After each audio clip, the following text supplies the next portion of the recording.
श्री माता का आश्रम ये काम की नहीं विश्राम की जगह है। उनका जीवन अभी से एक कठोर तपस्या की तरह होना चाहिए। इन्हें कर्मठ बनाना चाहते हैं हम।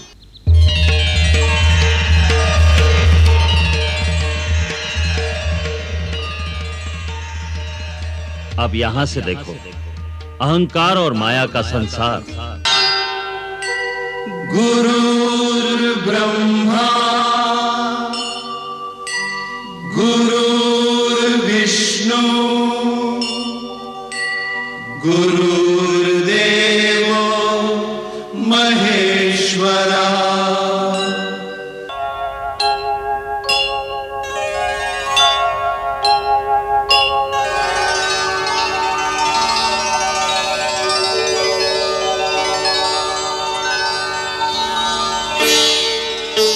रहने दो, यहाँ झाड़ू मैं स्वयं दे दूंगी।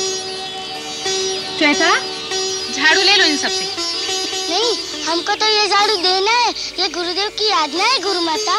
गुरुदेव की आज्ञा है तो गुरुदेव के आश्रम में जाकर झाड़ू देना। श्री माता का आश्रम ये काम की नहीं विश्राम की जगह है। अच्छा, तुम सब लोग थक गए होगे। ये तो बताओ, तुम लोगों को अपनी अयोध्या याद आती है? हाँ, बहुत याद आती है। रात को नींद भी नहीं आती। तो तुम्हें नींद नहीं आती? तो अच्छा ऐसा करो, रात को तुम मेरे पास सोया करो। नहीं, मैं आपके पास नहीं सोया करूँगा। आप मुझे लोरी नहीं सुनाएंगे। तो वहाँ ब्रह्मचारियों के बीच में कौन लोरी सुनाता होगा? राम भैया बहुत अच्छी लोरी सुनाते हैं, बिल्कुल माँ की तरह।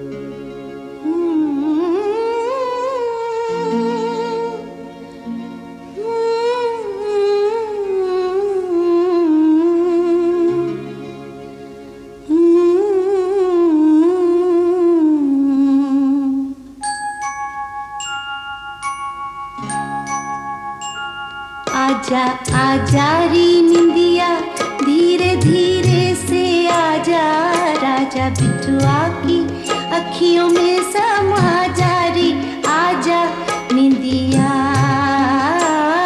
आजा आजा री निंदिया, धीरे धीरे से आजा, राजा बिटुआ की अखियों में समा जा री। आजा निंदिया।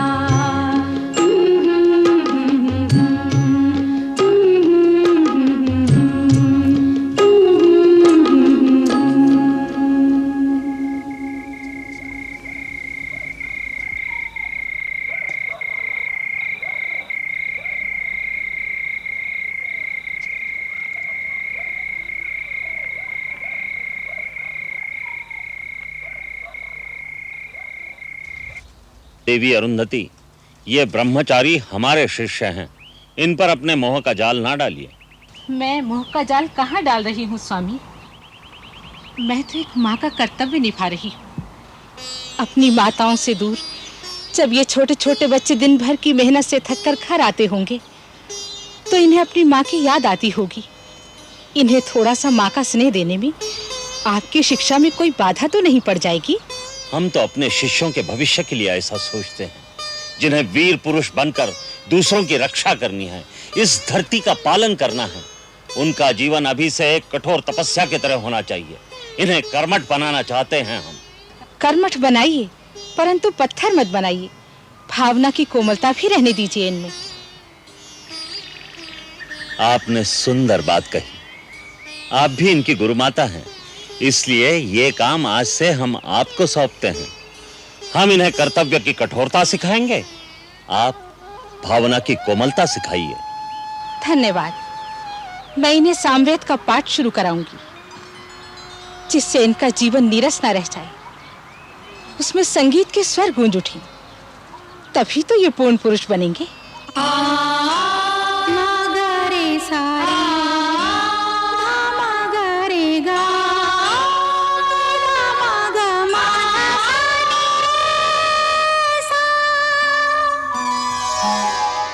ललित करे नव भोर वंदना, ललित करे नव भोर वंदना। सूर्य बिखेरे रंग सुनहरा,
प्रभृतिभिर्देवैः सदा वन्दिता सा मां पातु सरस्वती भगवती निःशेषजाड्यापहा निःशेषजाड्यापहा।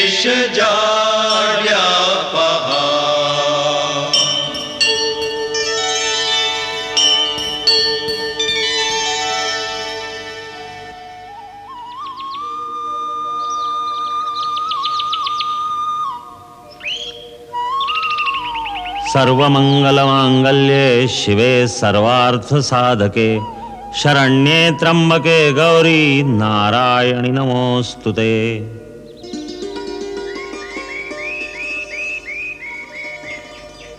प्रकृति में बहुत से शरीर हैं, जानवरों के, पक्षियों के, जलचरों के, परंतु संसार में सबसे दुर्लभ, सबसे उत्तम शरीर मनुष्य शरीर है, क्योंकि इसके अंदर वो आध्यात्मिक शक्तियां हैं जो किसी दूसरे शरीर में नहीं।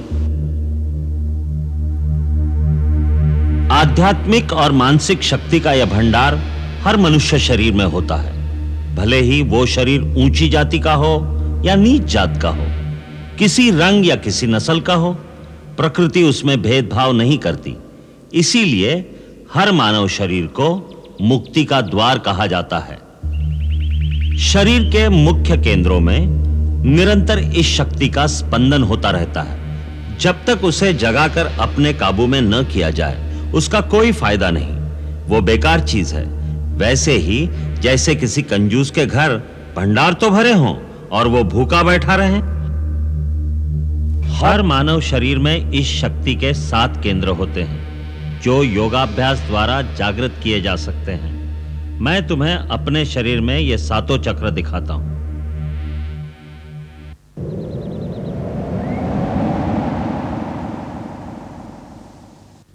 ये देखो, सबसे पहला है मूलाधार चक्र। ये इस शक्ति का निवास स्थान है। यहां जिस रूप में यह शक्ति निवास करती है उसे कुंडलिनी भी कहते हैं। गुरु की कृपा और सहायता से इस शक्ति को यहां से जगाकर दूसरे केंद्र तक पहुंचाया जाता है, जिसे स्वाधिष्ठान चक्र कहते हैं। फिर स्वाधिष्ठान चक्र को भेद कर जब यह शक्ति आगे बढ़ती है तो तीसरे केंद्र पर पहुंचती है, जिसे मणिपुर चक्र कहते हैं। फिर मणिपुर चक्र का भेदन करके इस शक्ति को आगे बढ़ाकर चौथे केंद्र पर पहुंचना होता है। इसे अनाहत चक्र कहते हैं। यहां से विशुद्ध चक्र और फिर यह शक्ति अज्न चक्र को जागृत करती है। अज्न चक्र श्वेत वर्ण और भ्रुकुटी के मध्य में 2 पंखुड़ियों के बीच स्थित होता है।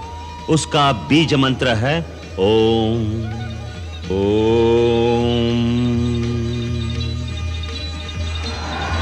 यदि इस परम शक्ति का दुरुपयोग किया जाए या इसमें कोई भूल की जाए तो यही शक्ति बेकाबू हो जाती है, जिससे साधक भटक जाता है और भटका हुआ साधक खतरनाक होता है। वो इस शक्ति से दूसरों का भी नाश कर सकता है और अंत में यही शक्ति उसका भी नाश कर देती है। इसलिए यह आवश्यक है कि गुरु की आज्ञा और सहायता के बिना यह अभ्यास न किया जाए।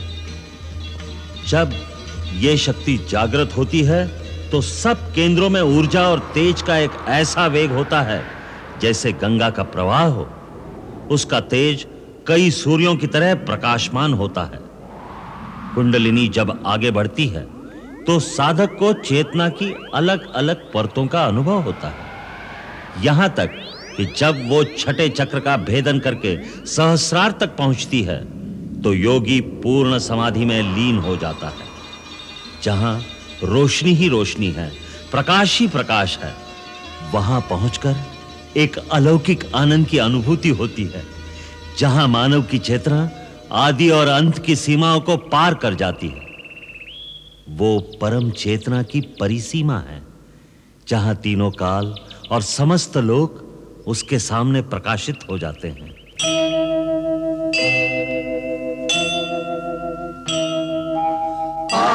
आदिदेव नमः प्रसीद मम भास्कर दिवाकर नमस्तुभ्यं प्रभाकर नमोस्तुते दिवाकर नमस्तुभ्यं प्रभाकर नमोस्तुते लोहितं रथमारूढं सर्वलोकपितामहं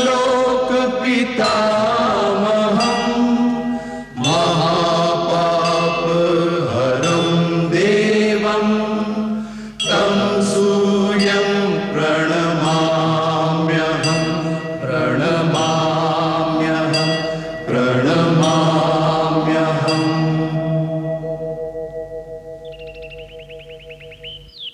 सूर्य वंदना वैज्ञानिक भी है, आध्यात्मिक भी। सूर्योदय के समय सूर्य की ओर मुंह करके वंदना करने से शरीर स्वस्थ होता है, मन में प्रकाश आता है और जीव के अंदर ऊर्जा बढ़ती है। यही समय योग साधना के लिए भी उत्तम होता है। योग क्या है? योगा चित्तवृत्ति निरोधा, मन की सारी वृत्तियों को रोककर एक ही केंद्र पर मन का ध्यान लगाने को योग कहते हैं। योग से मन काबू में आ जाए तो सारी सिद्धियां मिल जाती हैं, क्योंकि मन ही इस संसार में सबसे शक्तिशाली है। वही मनुष्यों के बंधन और मोक्ष का कारण होता है, वही पाप और पुण्य का करता है। पुण्य क्या है, पाप क्या है गुरुदेव? किसी जीव का दुख दूर करना, उसे सुख पहुंचाना, उससे प्रेम करना, यही पुण्य है, यही धर्म है। और किसी को पीड़ा देना, किसी का मन दुखाना, यही अधर्म है, यही पाप है। प्रेम ही पुण्य है, घृणा ही पाप है। इन्हीं पाप पुण्यों में घिरा हुआ जीव एक योनि से दूसरी योनि में जन्म लेता, मरता और फिर जन्म लेता रहता है। ये जन्म लेना क्या होता है गुरुदेव? मरण? गुरुदेव, ये मरण क्या होता है? प्राणी जब किसी शरीर में आता है तो उसे जन्म कहते हैं, और उस शरीर को छोड़कर किसी और स्थान पर चला जाता है तो उसे मरण कहते हैं। असल में केवल शरीर मरते हैं, आत्मा नहीं मरती। हमारे अंदर जो जीवित है वो जीवात्मा है। हम सब जीवात्मा ज्योति कणों की तरह समय की अनंत लहरों पर बहते चले जा रहे हैं, बहते चले जा रहे हैं। असल में हर जीवात्मा इस अनंत पथ पर अकेली ही सफर करती है। रास्ते में द्वीपों की तरह कई धरतियां, कई लोक आते हैं, जहां हम जन्म लेते हैं, जहां जन्म लेकर हम दूसरे जीवों के साथ मिलने बिछड़ने, दोस्ती दुश्मनी का खेल खेलते हैं। फिर एक दिन वहां का शरीर भी छोड़कर हम समय की लहरों पर फिर से अकेले ही आगे चल देते हैं। बिछड़ने वालों का मोह थोड़ी दूर तक पीछा करता है, परंतु जीव तो नए नए रूप धारण कर लेता है। नया जन्म होने तक वो कई नए नए लोकों के बीच नए नए रूपों में अकेला ही भटकता रहता है, भटकता रहता है, भटकता रहता है। इसका अंत कहां है? अंत केवल मुक्ति में है, और मनुष्य मुक्ति तभी पा सकता है जब पाप और पुण्य दोनों से परे हो जाए, क्योंकि पाप और पुण्य दोनों ही जंजीरें हैं, एक लोहे की, एक सोने की। परंतु जब तक जिएगा कर्म तो करेगा ही। वह कर्म या तो पाप होगा या पुण्य होगा। फिर प्राणी कैसे छूटेगा माया के इस बंधन से? तुमने ठीक कहा राम, कर्म तो करना ही पड़ता है, परंतु जब कर्म निष्काम कर्म हो जाता है, फल की इच्छा से रहित हो जाता है, तो जीव कर्म फल से मुक्त हो जाता है। इसके दो ही सरल तरीके हैं, एक भक्ति और दूसरा साक्षी भाव का अभ्यास करना, अर्थात कर्ता का अहंकार छोड़ना, कर्ता होते हुए भी दृष्टा हो जाना। कर्ता होते हुए त्रष्टा कैसे हो सकता है गुरुदेव? मेरे पास आओ, मैं बताता हूं।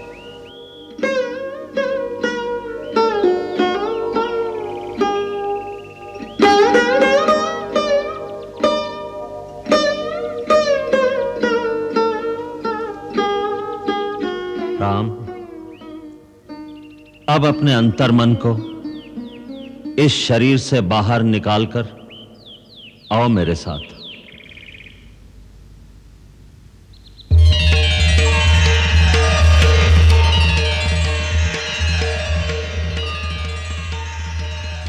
अब यहां से देखो, अहंकार और माया का संसार। एक गुरु है वशिष्ठ, जो अपने आप को बहुत बड़ा ज्ञानी समझता है और अपने शिष्यों पर अपनी विद्वत्ता का सिक्का जमाने की कोशिश कर रहा है। परंतु वो तो बहुत अच्छा काम कर रहे हैं।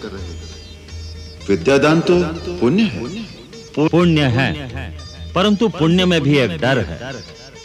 यह अहंकार पैदा कर सकता है, जिससे बचना चाहिए।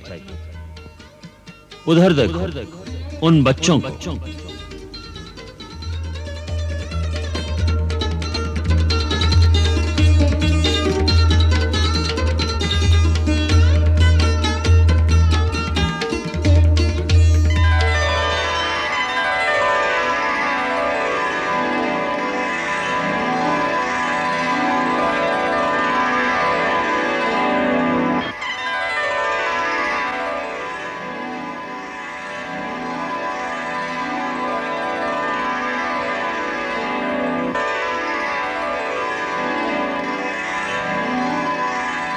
ये अभी साथ पढ़ रहे थे, अभी लड़ रहे हैं।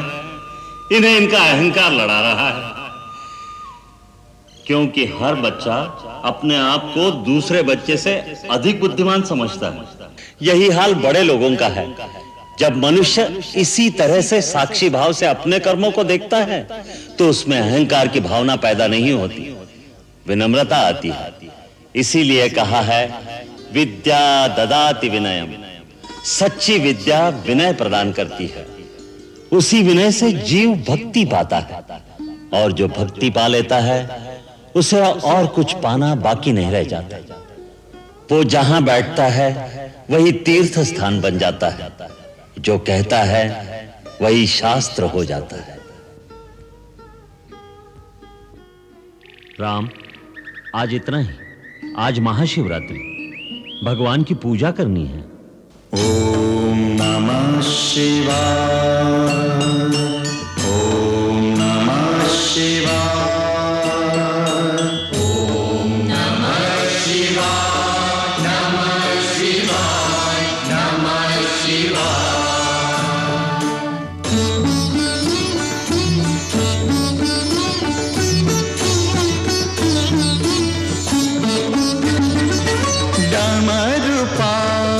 शूलपाणि हे नटराजन नमो नमो नमो नमो नमो नमो नमो नमो नमो नमो। शीश गंग भस्म अंग करते धारण नमो नमो नमो नमो नमो नमो नमो नमो नमो नमो। पाणि शूलपाणि हे नटराजन नमो नमो।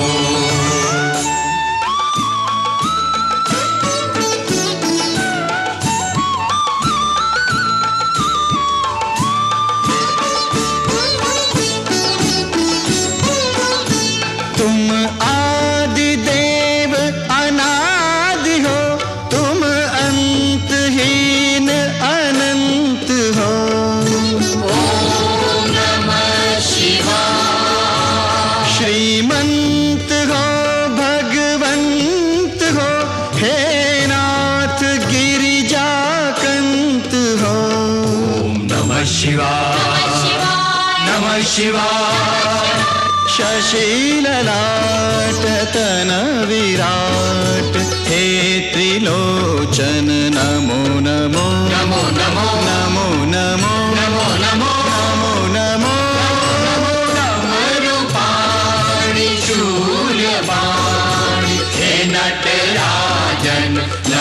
नमो।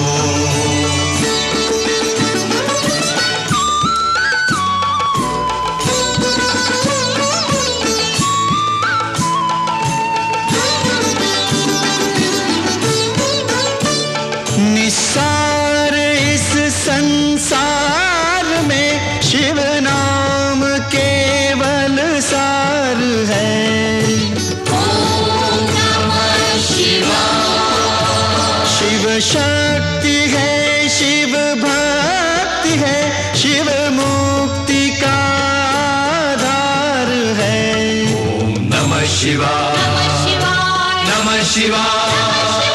रोम रोम ओम ओम, हे अघनाशन नमो नमो, नमो नमो, नमो नमो, नमो नमो, नमो नमो, डमरुपाणि शूलपाणि, हे नटराजन नमो नमो, नमो नमो, नमो नमो, नमो नमो, नमो नमो, डमरुपाणि शूलपाणि, हे नटराजन नमो नमो।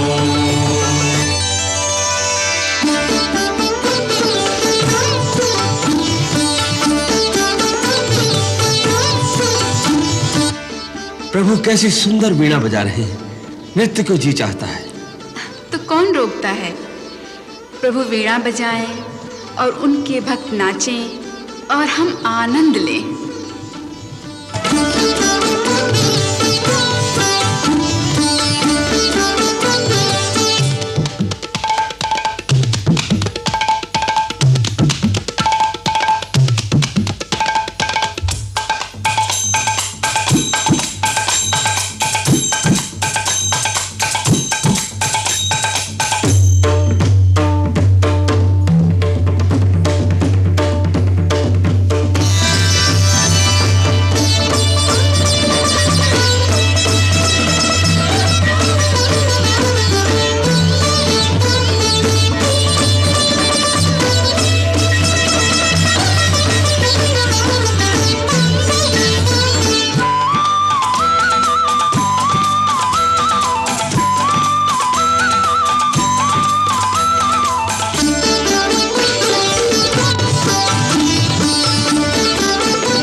शंभवाय च मयो भवाय च।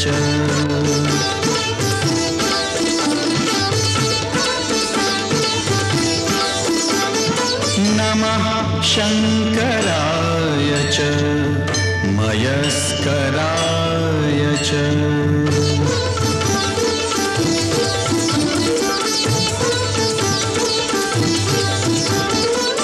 नमः शिवाय च शिवतराय च।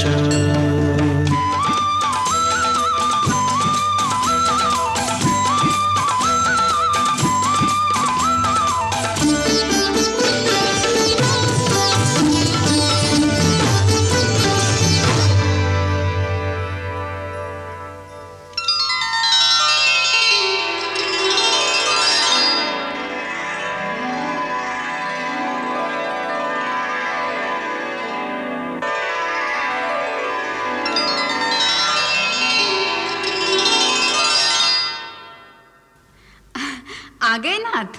हाँ, हम अपने रघुवर के दर्शन कर आए। आपके रघुवर जी ने भी आपको देखा कि नहीं? उनकी वो जाने, पर हम तो जी भर के दर्शन कराए।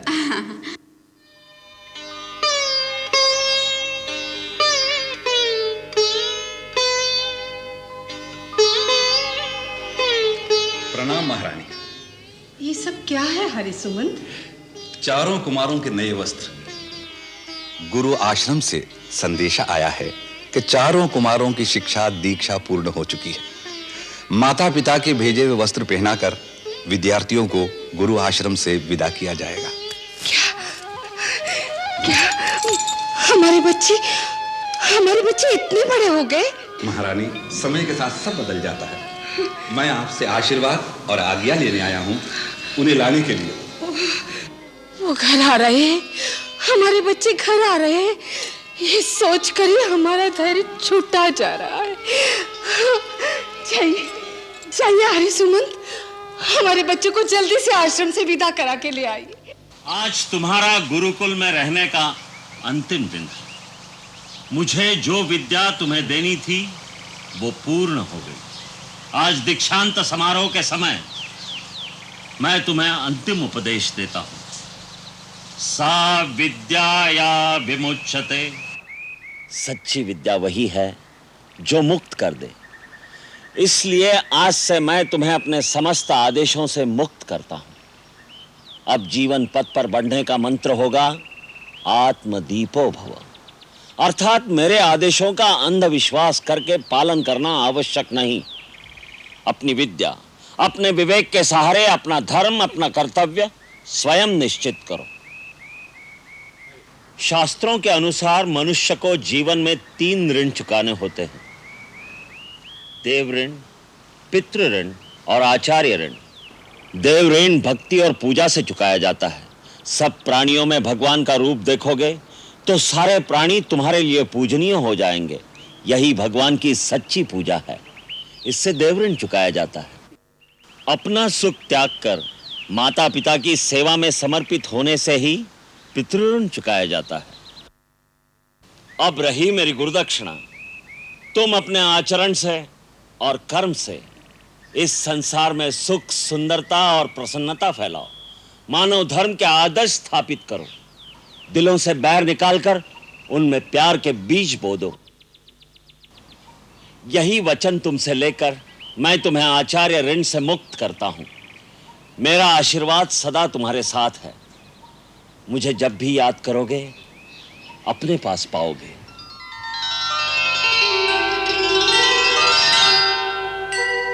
गुरुर्ब्रह्मा गुरुर्विष्णु गुरुर्देवो महेश्वरा गुरुर्साक्षात् परब्रह्म तस्मै श्री गुरुवे नमः। तस्मै श्री गुरुवे नमः।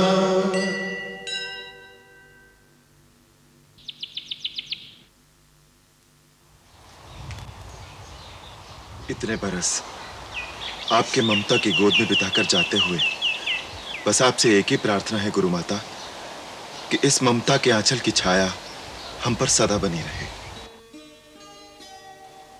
जाने अनजाने यदि हमसे कोई भूल चूक हुई हो तो हमें क्षमा करना।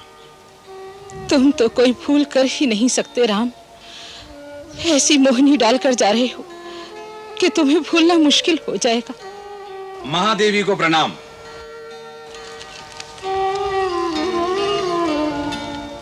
गुरु माता अरुंधति की चरणों में दास सुमंत्र का सादर प्रणाम। कल्याण हो आर्य सुमंत्र। महारानी कौशल्या ने राजकुमारों के वस्त्रों के साथ आपके लिए कुछ उपहार भेजे। धन्यवाद कहना। आशीर्वाद देना अयोध्या की महारानी को। राम, भरत, शत्रुघ्न, लक्ष्मण, आर्य सुमंत अयोध्या के महामंत्री और तुम्हारे पिता के बाल सखा भी हैं। इन्हें प्रणाम करो। प्रणाम आर्य सुमंत। चिरंजीवी हो, यशस्वी हो। आप ठीक समय पर आ गए हैं आर्य सुमंत। इन्हें अयोध्या भेजने से पहले राजकुमारों की तरह सुसज्जित करने में आपको हमारी सहायता करनी होगी, वरना कहीं महारानियां ये ना कहें कि हमारे राजकुमारों को फूहड़ और गंवार बनाकर भेज दिया है। चलिए